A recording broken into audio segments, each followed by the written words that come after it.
Time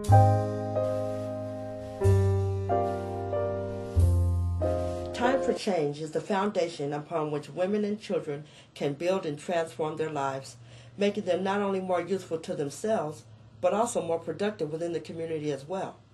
It is time for women, no matter what challenges they face, to make a decision to effect change. Once that decision is made, Time for Change is committed to helping them see that change through to its conclusion.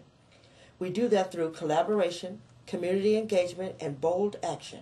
But none of that is possible without you. And we have put together a video diary of some of our community women, their challenges, and subsequent outcomes thus far. It is our hope that through their accounts, a clearer, more comprehensive perspective can be derived and utilized to help repair the damage that has occurred, be it situational or self-imposed. It's time for change. Change is possible. It's time for change. Change is possible. It's time for change. Change is possible. Hello, my name is Leticia. I am 32 years old. I am a mother of 3. As a child, I grew up with my mom. My dad wasn't in the picture. My mother was what we call a functional addict. Her drug of choice was crack cocaine. And, my mom always took care of me and my brothers. We never went without, although she was, on drugs or whatever. But at the age of 7, I remember my granny, my mom's mother came and got me and my brothers, and it was supposed to be, she's supposed to take us shopping and go to the mall or whatever. But she took us on. We lived in Stockton, California. She took us all the way to San Bernardino, California, and when we was in the car and we went to sleep, and then we woke up, we was going through the grapevine, so we didn't know that we was getting taken away from our mother. But my grandmother raised us most of my life. At the age of 16, I was running away, doing what I wanted to do, moving back and forth from Stockton to San Bernardino. At the age of 18, I started smoking marijuana. And I had a friend that introduced me to speed, and what it was like from there on, my life just been consisted of prostituting, doing whatever I needed to do to get that high, and I had at the age of 21, I had my first daughter. While I was pregnant with her, I just used marijuana. I quit doing speed. And then after I had her, I started doing speed again, and then off and on, I was doing speed, I was doing marijuana, I was drinking alcohol, and then I had my second daughter. And I used drugs with her, but then I stopped, at the end when I was getting ready to have my daughter. So after my first 2 kids,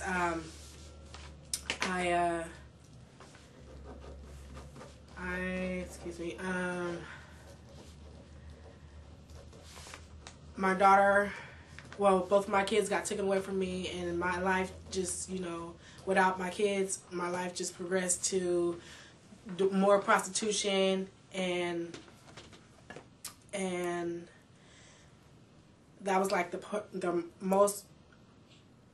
worst time in my life was having my kids taken away from me, and while I didn't have them, I started, prostituting more. I started selling drugs. I started doing drugs, and I've always I always tried to keep my high going, and that led me going to prison 3 times, back and forth, in and out, doing violations, and,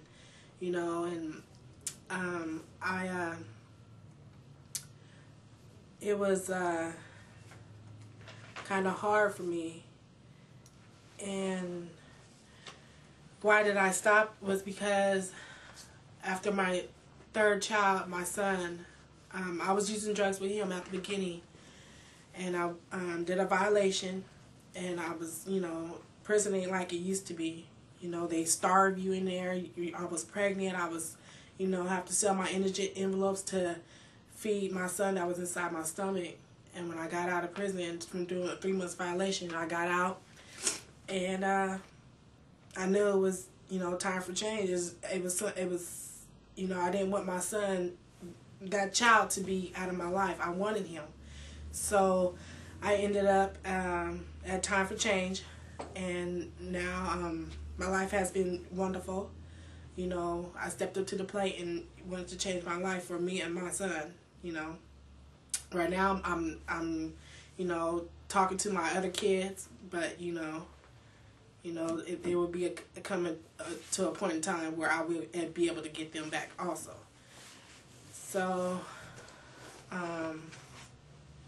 one of my plans is to continue working right now, going back to school, getting education.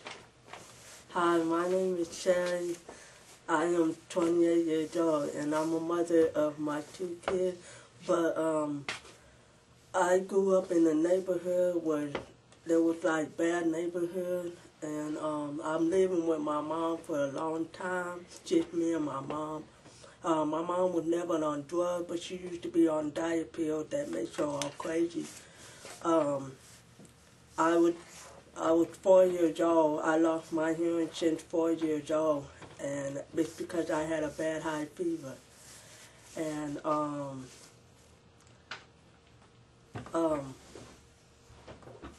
by me losing my hearing aids, I used to cry all the time, and I didn't know any better. I was trying to get into deaf school. I asked my mom, can I be in deaf school? I asked the school, can I be in deaf school? And the school wouldn't let me be transferred to the deaf school because they felt like I was more like a hearing person, because I know my all education, math, reading, history, and all that. So they felt like I have good sense of humor to be with hearing people. And as me growing up, I was starting at age 14. I started using weed and alcohol. That was during my high school time. And during my high school time, I used to be a basketball player. I was 4 years basketball player, 2 years of JV, and 2 years of varsity.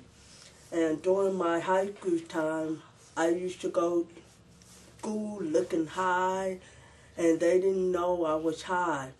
And so I was a manager since I was 14 with a teacher. She was the coach basketball, because I used to save money for her and helping her with everything. And I never told my mom what happened, that I got molested by a coach teacher. And I waited till 18 to tell my mom. Right after I graduated from high school, I used to help out for the women's basketball with all that stuff. Okay. I wouldn't, at that time, I was walking through the disc, and I know it's my fault, but I had no choice at the time because I didn't have no ride, so I walked through the disc, and that's when I was high too, because I was on speed. And while I was walking through the disc, I was raped by a man that I didn't even pay attention to. It was dark at nighttime. And then I got raped. I was crying. I told my mom to call the police. The police wanted to ask me to make a report, and I said I didn't want to go through that. And then 2 days later, I was pregnant. And everybody was telling me, get abortion and all that. I said, I don't want to get no abortion because I don't believe that, because God don't want to kill a baby, I felt that on my soul. And so I decided to keep the baby, and I was still high. I was still drugs and smoking, walking all over the place in the street.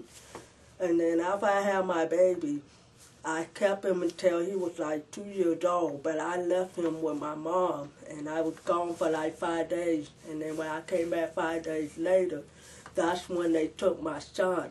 But I went to the CPS. I had my CPS case, and they asked me if I wanted to be in a program. But at that time, I was homeless, and I couldn't go because I was homeless. I didn't have no bus pass, so I felt like it was better for me to let him go so he can be in a better home.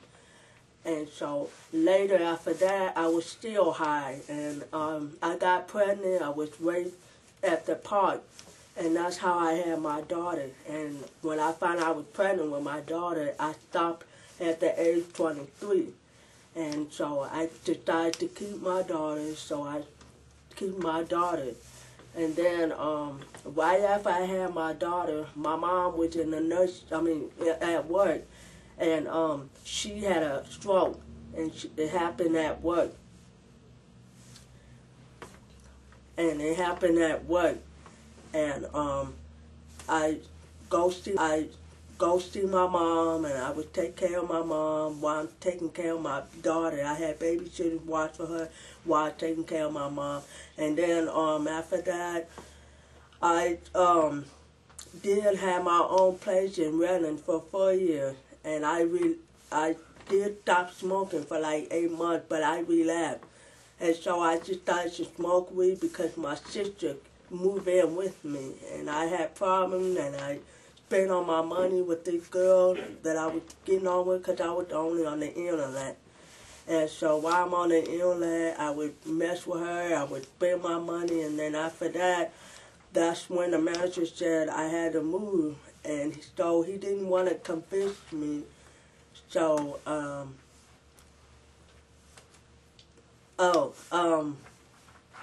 well, how did it come to the end?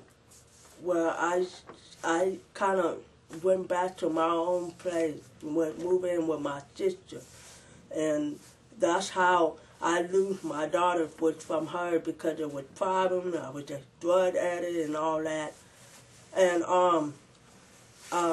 that's how I had to come to time of shame was because I had a problem about the communication when I was at a sober living house. They didn't understand where I was coming from. So I figured I'd come here and see if they understand where I'm coming from, because I want them to know I want communication to be fair. I don't want to be left out. And by me being here, that has changed me here is that I get along with the girl. They understand where I'm coming from. They help me, and I'm here because I want to follow their rules. I don't want to get termination and all that. I just want to follow the rules, do what I have to do, focus, everything. And my plan is to get my own place, take care of my responsibility with my daughter, and to go to college and keep doing what I have to do. And I knew it was time for change. Change is possible.